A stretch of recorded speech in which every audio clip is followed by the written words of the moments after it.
Welcome, everybody, to another Wednesday afternoon and Facebook Live from Calvin University. We're glad to have you here with us. My name is Rick Jewell, and I serve Calvin as the Director of Alumni and Community Relations for the Alumni Association and for the university. So we're glad to have you here. We're going to be doing a great interview with Niala Boodhoo, a journalist right now with Axios, and we'll be with her in a minute. But before that, I wanted to just let you know that we are, the new edition of Spark is out, and we encourage you to read through that. And one of the items that is in there you'll see is mention of a new alumni-owned business directory that we're developing. So we'll be sending out an email about that as well. That will be going out tomorrow, I believe. And if you are a business owner and would like to be included in that directory, we'd love to hear from you. So fill out the form in tomorrow's email, or feel free to shoot us an email at alumni@calvin.edu, and we can get you a link to the form. And as I mentioned, Spark is out. We're working on the next edition now. And so we'd love to hear from you about any job changes you've had, or if you've had any new additions to your family. If you've got a baby or you've had a marriage lately, let us know, and we will send you a gift for those occasions as well, so we can celebrate with you. But now I would like to get to our interview for today. We're excited to have with us Niala Boodhoo, who's a journalist and the current host of Axios Today. She's a 1996 alum, and she studied philosophy and psychology at Calvin and was on the staff for Chimes. She was the founding host and executive producer of Illinois Public Media's statewide radio talk show, The 21st. She also hosted WBEZ Chicago Public Media's The Afternoon Shift from 2013 to 2015. Since 2000, she's been a journalist for the Associated Press, the Miami Herald, and Reuters, and now Axios. And we're so glad to have you here. Welcome, Niala. Thanks. So great to be here. It's good to see you again. Always talking to you and catching up. We'll just get started and talk a little bit. I know that when you came to Calvin, you were already interested in being a journalist. What drew you to it, and how did you decide what to study at Calvin to help you in that field? Yeah, I started working in journalism in high school, actually. So I started at the Miami Herald. I was an intern back when newspapers had high school interns and it was a very different environment. So it was really clear to me from basically most of my life that my calling was to be a journalist. And I started working at the Herald. I had kind of worked in a newspaper environment, and they had all said to me, I said, I'm going to this school in Michigan. I'm, from Miami. As I was saying to you before we went live, never seen snow. I was like, I don't know, I'm going to this university in Michigan, or this college, because it was Calvin College then. And they just said, well, all of the journalists I knew at the Herald said, well, you should major in whatever you want, because we've taught you how to be a journalist, and you'll learn how to be a journalist on the job. And I had taken philosophy classes in high school, and I really loved my high school philosophy teacher. And so was really drawn to Calvin's philosophy department. Obviously is a great history, and really enjoyed the professors. And then I added psychology as a major, as a journalism minor. So yeah, I followed their advice. And then I went to Northwestern for graduate school, because that was the one place I had really wanted to go to school. And so I was like, I'll get a master's in journalism. Yeah, that's great. That it just speaks to the benefits of a liberal arts education. I remember when I was trying to figure out what to study too, I saw a poster that said, "What can you do with an English major?" And I'm like, I'll go and listen to that presentation. And I ended up being an English major because of it. There's so many different things you can do once you graduate with a liberal arts degree. So. Well, I was actually, there's quite a few. The only other place in journalism I found other philosophy majors is public radio, which I'm not in anymore, but there are quite a few philosophy majors in public radio.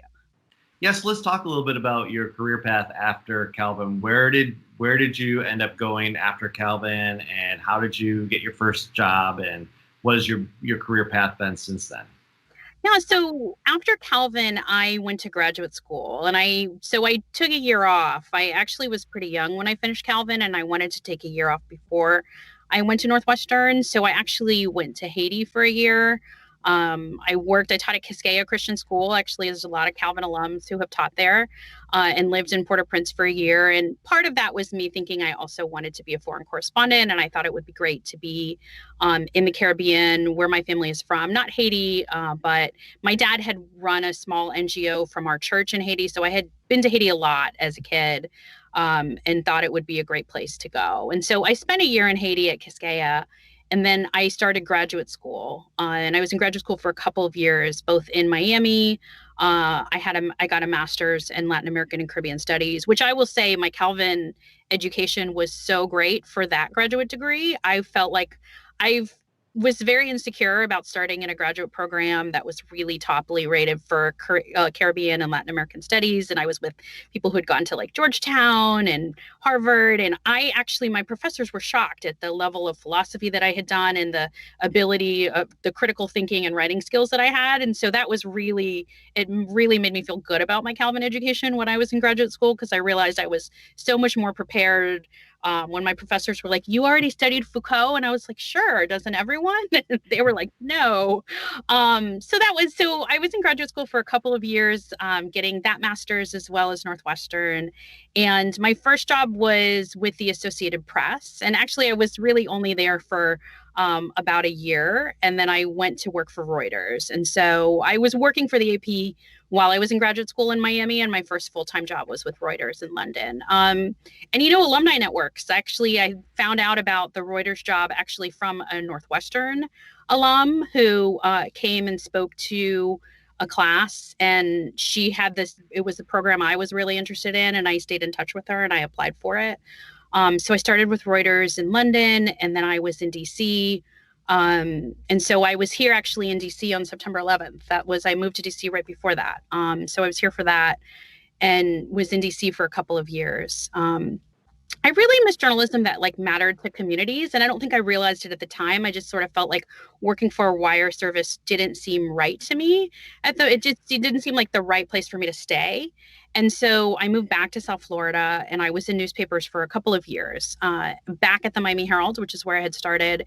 And that's when I got into radio. And that sort of was at the Miami Herald where I was a business reporter, but started working with radio folks, because the local NPR member station in Miami had a newsroom inside the Herald newsroom. And that's sort of how I fell in love with public radio and then moved into that full time 10 years ago. Wow. That's an interesting trajectory. And you mentioned a little bit about being in Haiti. And I know that when we were talking ahead of going live, you'd mentioned that your favorite news story story that you've covered involved Haiti. And I wondered if you could talk a little bit about that. Yeah. It's hard. Yeah. Like favorite is not the word, right? Because I covered the Haitian earthquake, and I was there. I wasn't there. I was there 10 days after the earthquake. So not immediately in the immediate aftermath. The Miami Herald actually was the first newspaper that was in Haiti. And I had colleagues who were there, and actually didn't know what they were getting into, because they showed up and they were there within it's an hour and a half flight from Miami to get to Port-au-Prince. And they, I think, had flown to the Dominican Republic and then gone across and were there and actually weren't prepared because they didn't have water, and all of that. I came in 10 days later, and I've always loved Haiti, and it's a country that I've loved and a place that I've loved. And even though I was only lived there for a year, the relationships that I made there, I still am in touch with a lot of those people. My students that I had taught in preschool. I was a preschool teacher. The Haitian earthquake, it was actually their senior year of high school. So when I went back that year as a reporter, all of those kids were in their senior year of high school. I felt like it was just it was a really difficult story to cover, but I also think for someone who cares a lot about Haiti, it was really interesting to see the world's attention on Haiti in a way that it hasn't ever really been. And so I think for me, that's probably the most memorable. I mean, and I was there I was doing reporting for a week or two. So I was there for about 2 weeks, I think, reporting after. But yeah, it's definitely one of those once in a lifetime.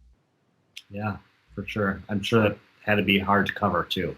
But Yeah. I mean, I definitely think I had a perspective having lived there. I mean, people who hadn't been there before were just like, and I was like, well, I mean, a lot of Haiti, like this is a lot of the island like wasn't as like people were like, is this? And I was like, this is kind of, I mean, it's worse.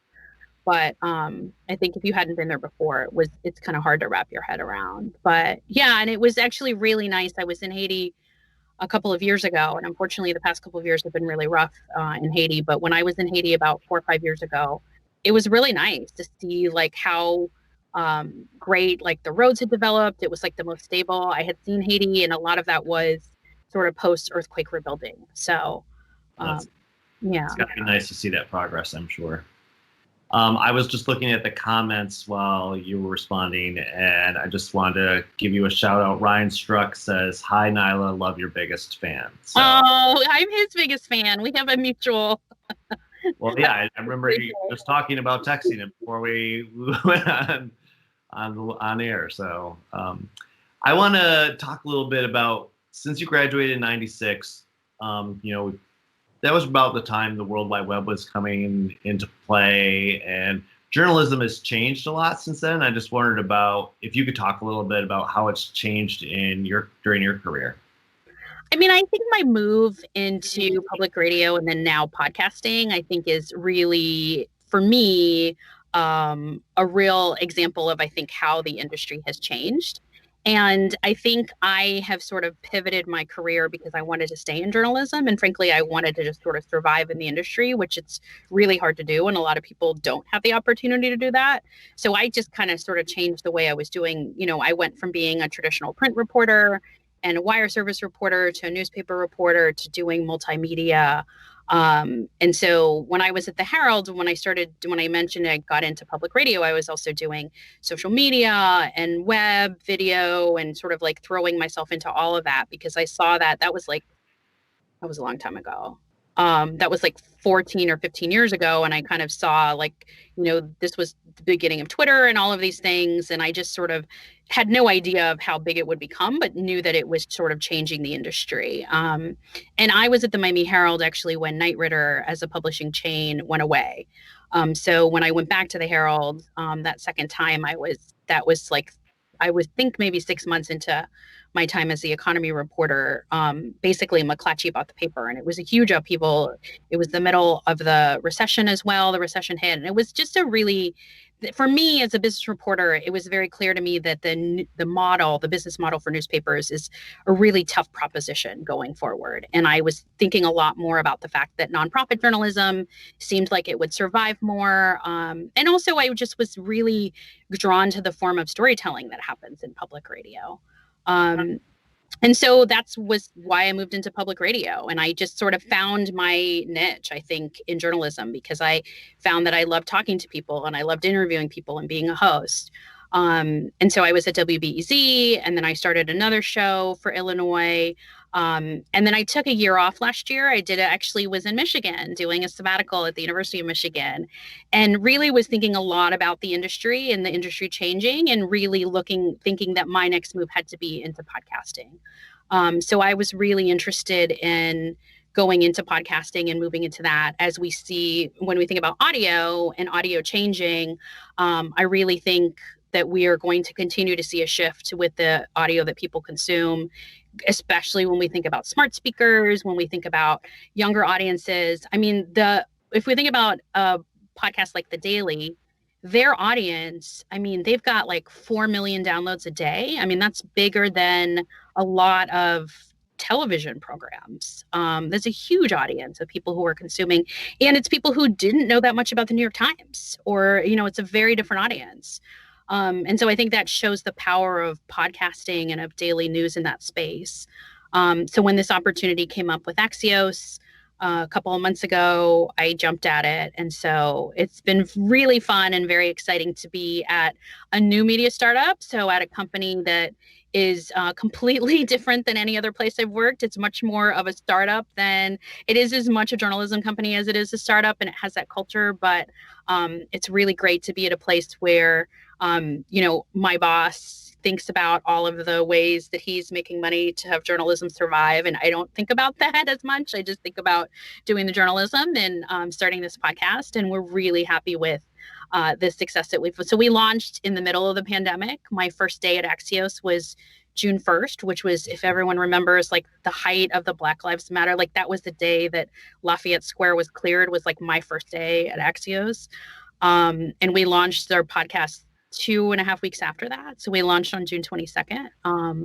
But it's been great. I feel like we're creating, for me, it was really important to move my career to a place where creating a 10-minute news show, I think, is a really important thing for everyone, because I want people to still be attached to the news. And I think it's really hard now. I mean, I create the news and I have news fatigue, and I, like the idea of hosting like an hour-long or 2-hour-long show just seems like really hard for me to think about doing now, and so I feel very fortunate that I get to produce 10 minutes for people. And I hope then we really try to value people's time and say, spend 10 minutes with us, and hopefully you will be more informed about your day. And I think it's been a great medium to be in and learn how to do things a little bit differently for 10 minutes. So, yeah. So for those of us who don't know a lot about Axios, since it is a new organization, I wondered if you could tell us a little bit about it and how it got started and what its goals are. Yeah, so we're 3.5 years old. Axios was started 3 years ago. For those of you who are on this who were big political people, Jim Vandehei and Mike Allen, who started Axios, also started Politico. That was their first company that they started in Washington, and left that 4 years ago to start Axios. And so, I mean, Axios really has a whole philosophy of, they call it smart brevity. Axios, it's just very, for all of the, I feel like this would work. My brother-in-law will appreciate me doing, who is the Calvin professor, will appreciate Axios means worthy in Greek. But that is sort of the premise of the organization, is that we want to be worthy of people's time. So whether it's our HBO show, which I think a lot of people know us for now because of our, my colleague Jonathan's interview of President Trump kind of put Axios on the map for a lot of people who had not heard of Axios before this summer. But, I mean, we're really, I really appreciate working for a news organization that's very clear about its values. Like you can go on Axios's website and it's like, these are our values. This is our mission statement. And has a company culture of being very inclusive and kind and respectful. It's a great workplace, but we're doing journalism that we hope the whole premise of Axios is that the way that most people do journalism is broken, and we recognize that, and we're trying to do things differently. And for me, that was, at this point in my career, was something that was a really good fit for me, I felt like. So yeah, I mean, we're known, of course, for being in Washington and covering politics and all of that. My podcast is really an opportunity to branch out to the rest of the country. And so they're really hoping that this is a podcast that is accessible to not just sort of like the Beltway, but to any smart, curious person who wants to know more about what's going on in the world. Yeah, and we kind of focus on, it's not like a newspaper of record. Like we don't cover everything, but we cover politics, we cover energy and the environment. We cover healthcare. So we have like very specific areas that we cover. Well, we have put a link to your podcast in the comment, so we'll put another link in so people can easily find that. You also got another shout out here from Gretchen Plugstra Rotman, says, "Hi, Niala. Saw you on TV one day and was happy to see you after many years since Calvin in the days in the 90s. Hello. So hello. Okay. You mentioned wanting to go back to a nonprofit for reporting, and I think I've heard some stories of some newspapers trying to move to a nonprofit model, and I wonder if you've heard anything about that, or how that the switch to that new model is working for some of these organizations that are trying that. Yeah, that's a great question. I mean, it's a really tough proposition, right? And I say I want to go back to a nonprofit model, and now I work at a for-profit company. So I feel like it's full disclosure. Axios is not a non-for-profit. It is a for-profit company.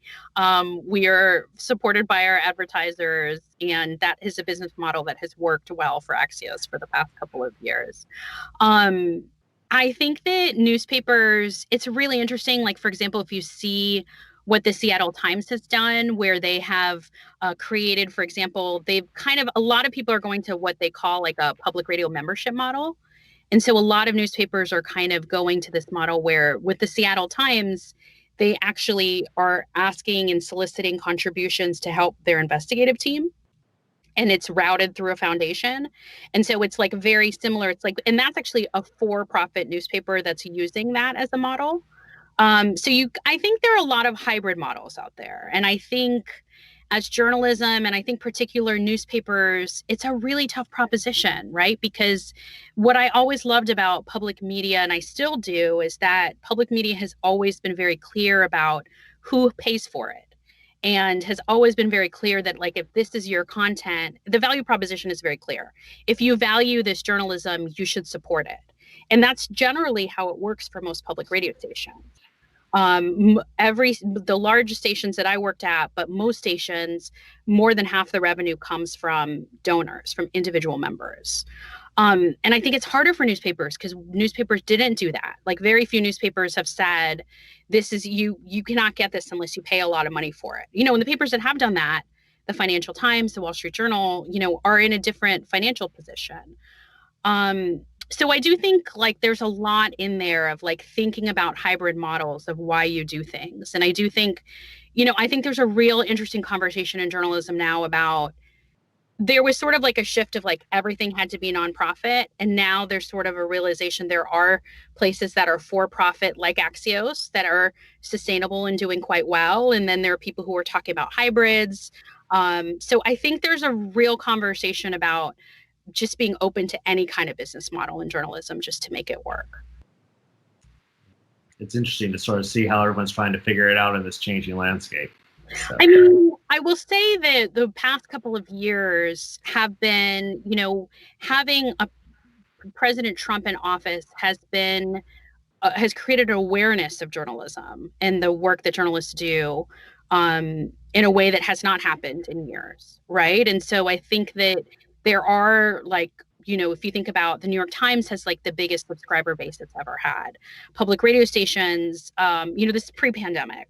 We're getting really healthy donations and people saying we want to support independent journalism. So I think that's a really important story that I think sometimes gets lost, because I think, yes, journalism is absolutely under attack. Yes, there are attacks on the press in the way that we haven't seen in this country in modern history.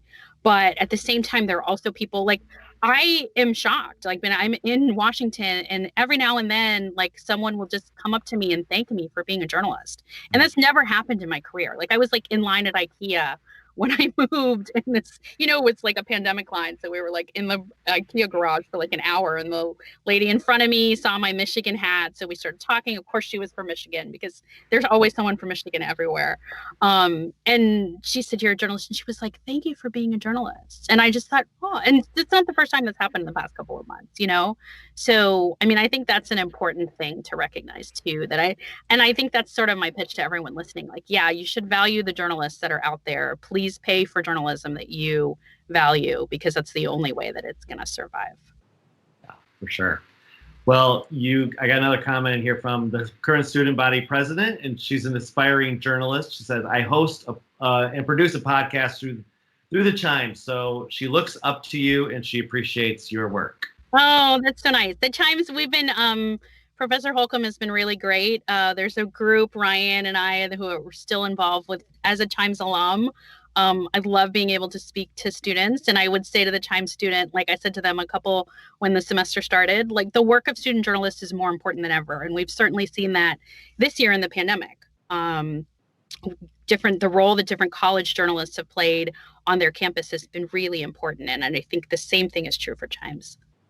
Yeah, that's where it gets to my next question, which is, I know you've stayed connected with Calvin through the alumni board, and also by coming back to speak to classes and to Chimes editors and writers. What inspires you to want to keep giving back?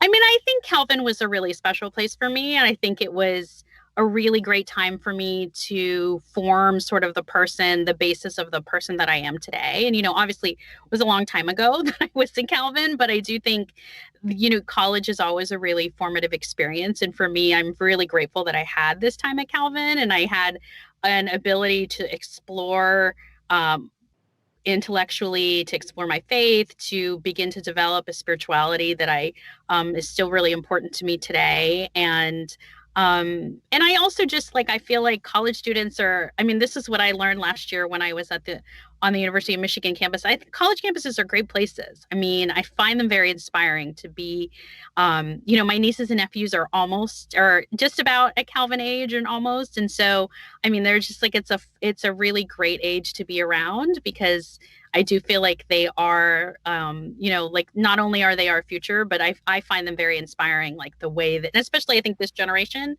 is fascinating to me, the way that this generation has mobilized and take their activism roles and the way that student journalists, it's very different, I will say, than like when I was a student journalist. And so that was a little bit of what I looked at last year when I was doing my sabbatical, like the different values that generations have. And I really appreciate this in current student body and the current collegiate, like sort of their generational approach to life is, I think, really inspiring.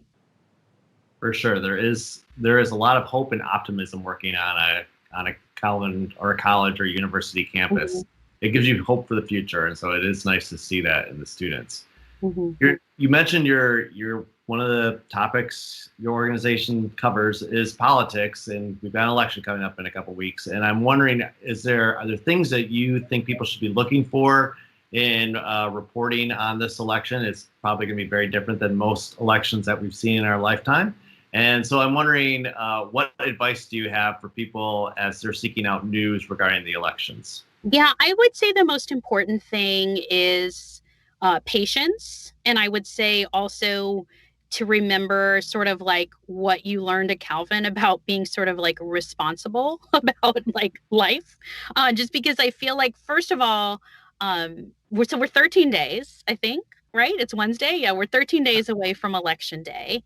But we've had more, I mean, we were just looking at the numbers. I just had my staff meeting before this. I think we're at 30 million people have already voted, which essentially means if you think about the 2016 election, that's 20% of the people who voted in the 2016 election have already voted in this 2020 election and early voting.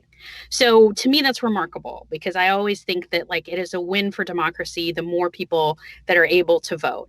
So I would just say, like, I think knowing that this is a pandemic, knowing that people are mailing in ballots, knowing that every state has a different set of rules for how those ballots are going to be tabulated and when they're going to be counted. I feel like journalists have been saying this a lot, but like we might have a result on election night, but we might not.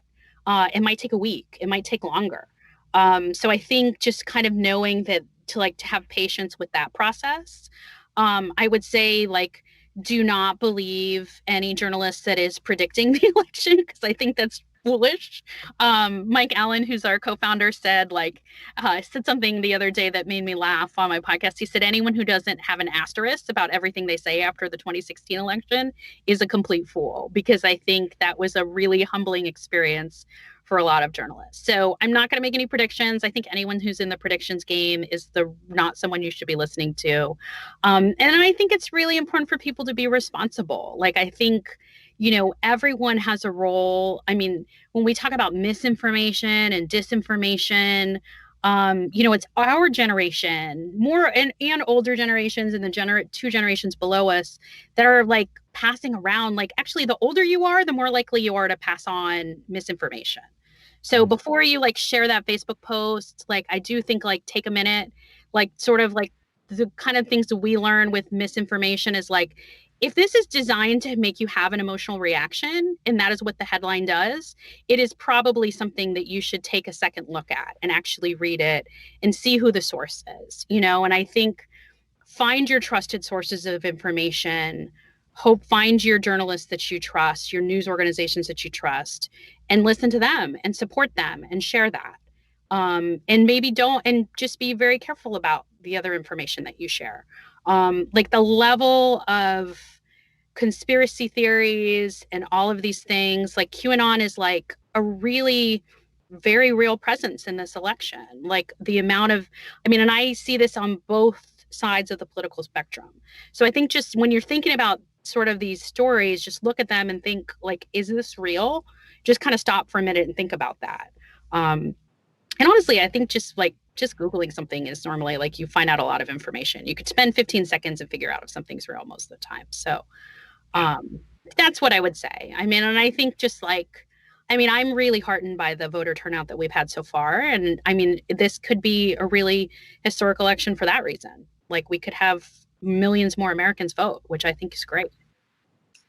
Yeah, so you've touched on this a little bit, but I'm wondering, with your work in journalism, what do you see that gives you hope for the future?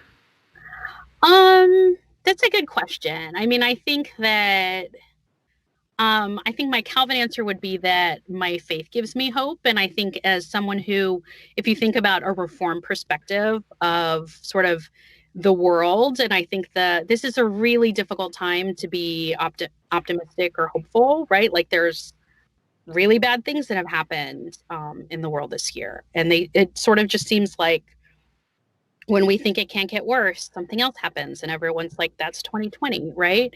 So I think it is really important to remember that. And I think this is part of the news media. I mean, we talk about this on the podcast every day. Like, news media is sort of driven by conflict. Like, negative stories or sensational stories always get a lot of attention because they're very juicy stories. But I mean, I think, we try at the end of our podcast to have something like, we do this little section that's just sort of like, whether it's 30 seconds or not, that's just reminding people there are good things that are still happening in the world. Like, there are good stories. There are, like, if I think about the stories we were considering this week, there was a 14-year-old girl in Texas who won a prize for a scientific discovery that may help with the coronavirus. And she's like 14. And she's like, I didn't even understand what she did. Like, ultimately, we didn't do it on the podcast because it was like this very complicated, like, silica protein thing that she was doing with the coronavirus. But I was like, this 14-year-old, and I mean, if you look, those are stories everywhere. And I think in the middle of all of this, it is important to remember that normal life goes on and good things still happen. And there is still things that you can draw inspiration from. That's a great reminder and a good place to end our interview, I think. I know you've got to get going to your next interview, so we will let you go. But thank you so much for being with us today, Niala. It's so good to again. And hopefully a lot more people will be listening to your podcast now. Yeah. All right. Thanks, Greg. Take care, everyone. You're welcome. Thank you. And we'll be back in a couple of weeks with another alumni interview. And I guess we'll see you after the election here in the U.S. So take care, everybody.